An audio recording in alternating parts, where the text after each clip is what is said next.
El día de hoy tenemos unas lecturas en donde seguimos recorriendo las aventuras de Pablo y de Bernabé en el libro de los Hechos de los Apóstoles. Si el día de ayer, en lo que leímos, casi que los aclamaban como semidioses o como dioses y decían que eran Mercurio y Júpiter y les acercaron toros y tal, bueno, adelantito, avanzando un poco en la lectura, nos damos cuenta que sucede después lo contrario.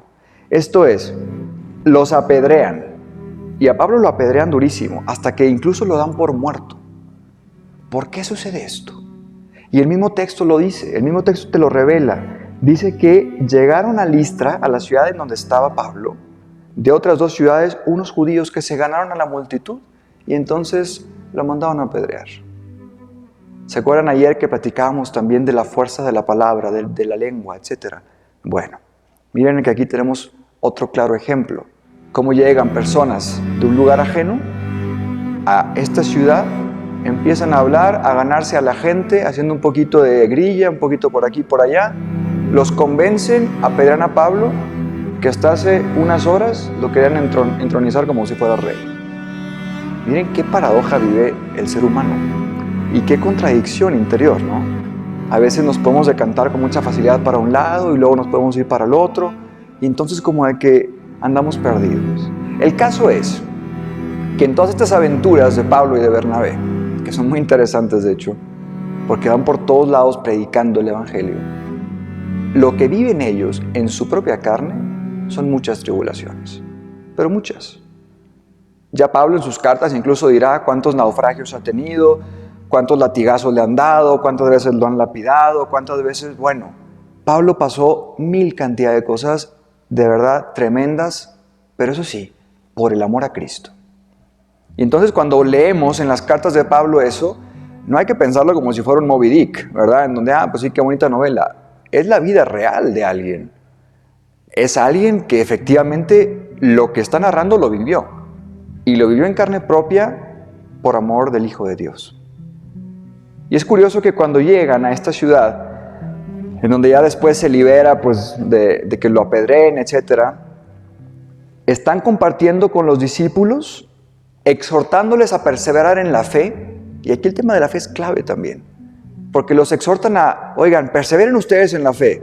Y eso sí, y les dejan bien clarito, hay que pasar por muchas tribulaciones para entrar al reino de Dios. Fíjense qué tipo de predicación aquella. Después de que él, en su carne, en su vida, en su propia experiencia, estaba pasando por tribulaciones, lo que dice es, oigan, pues para entrar al reino de Dios, efectivamente hay que pasar por tribulaciones. Y luego tenemos a un Jesucristo en el Evangelio, en donde a pesar de que ya nos dijo que sí hay moradas para nosotros, y de que incluso nos van a perseguir, pero que eso sí nos va a dar el 100 por 1, porque es una persecución por Él. No es una persecución por nosotros. Nosotros pasamos, somos cenizas. Ahí vamos a quedar en ¿qué? 50, 70 años, 80 años. Pero Él va a seguir. Cristo es una persona viva. Y en el Evangelio Él les dice, la paz les dejo, mi paz les doy.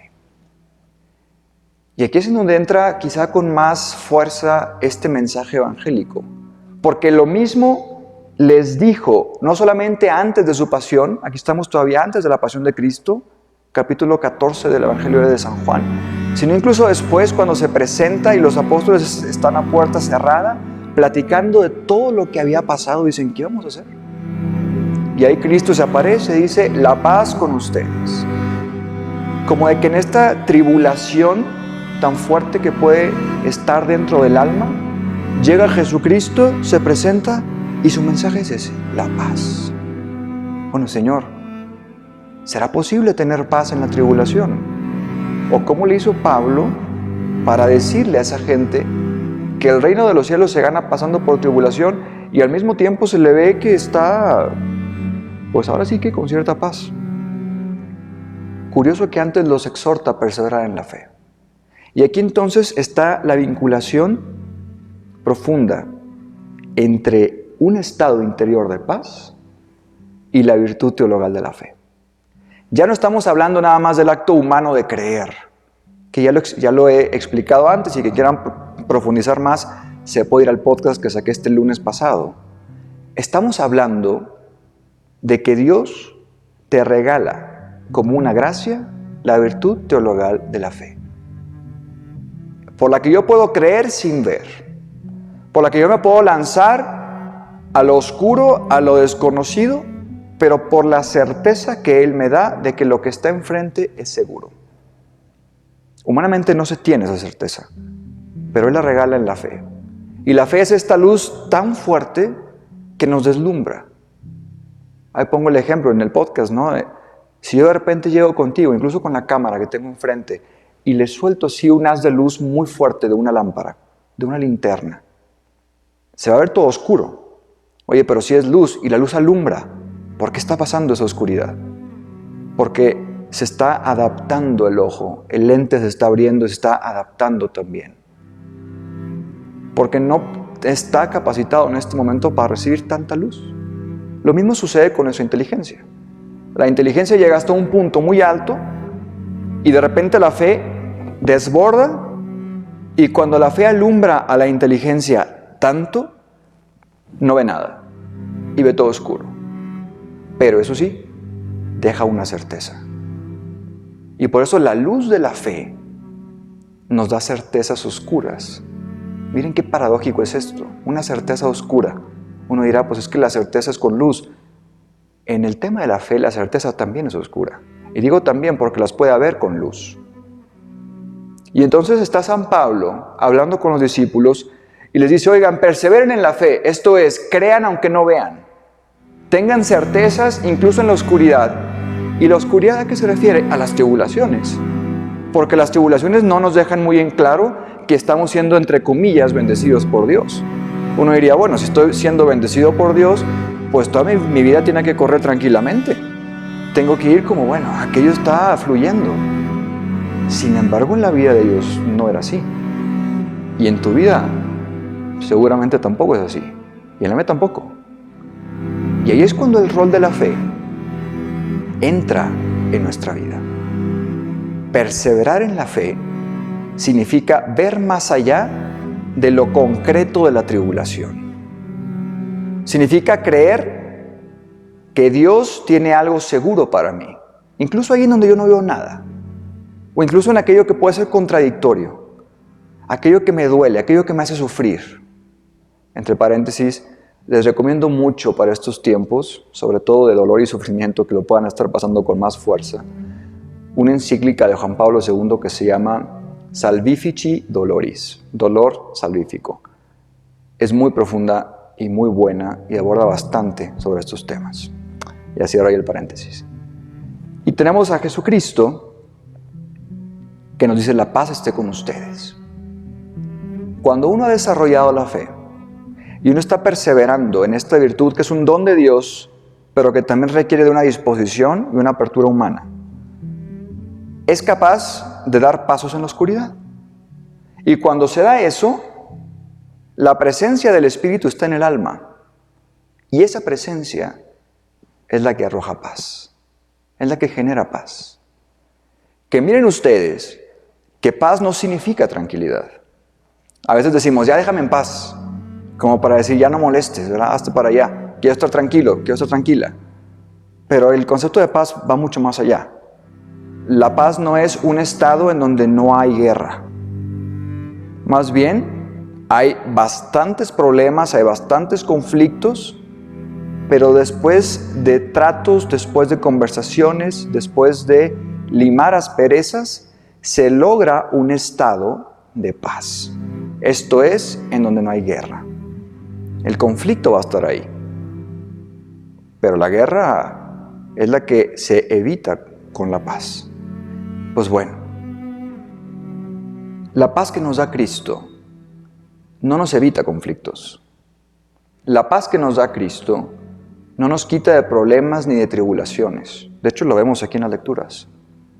La paz que nos da Cristo es mucho más profunda y es fruto del Espíritu de nosotros.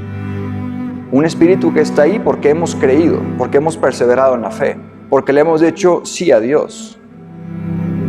Y entonces es algo parecido Cuando ustedes han ido al mar, si es que conocen la playa o el mar, la superficie siempre es muy movida, ¿verdad? Y está ahí o la barquita o la lanchita o uno mismo está moviéndose siempre en la superficie del agua.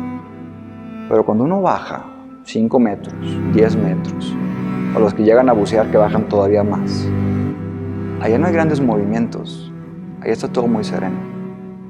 Y si uno voltea para arriba, se ve cómo se mueve todo. Cuando uno baja a lo hondo del alma, la paz se encuentra ahí. Quizás en tu vida estés lleno de problemas y tribulaciones y dificultades y conflictos que te lleguen a desesperar, en donde pierdas la paciencia, en donde no estés tranquilo. Pero eso estamos fijándonos en una parte muy externa. Si nos vamos a lo hondo del alma, en lo profundo del corazón, y ahí tenemos paz. Todas nuestras circunstancias y todo nuestro mundo lo vamos a afrontar de modo diferente. Porque aunque truene, llueve o relampaguee, como dicen, interiormente tú vas a afrontar esas tormentas con paz. Miren que estamos llamados a ser portadores de paz y transmisores de paz. Estamos llamados a ser templos del Espíritu, a dejarlo vivir ahí dentro de nosotros, a dejarlo actuar, a dejarlo transformarnos, a crecer en las virtudes. Y así asemejarnos ahora sí a estos apóstoles que iban por todos lados, llenos de tribulaciones, lapidados, vituperados, de todo, pero no dejaban de creer, no dejaban de anunciar la palabra, y no solo con la lengua, sino con su vida. Eran testimonio del encuentro profundo que habían tenido con el resucitado. En el nombre del Padre, y del Hijo, y del Espíritu Santo. Amén.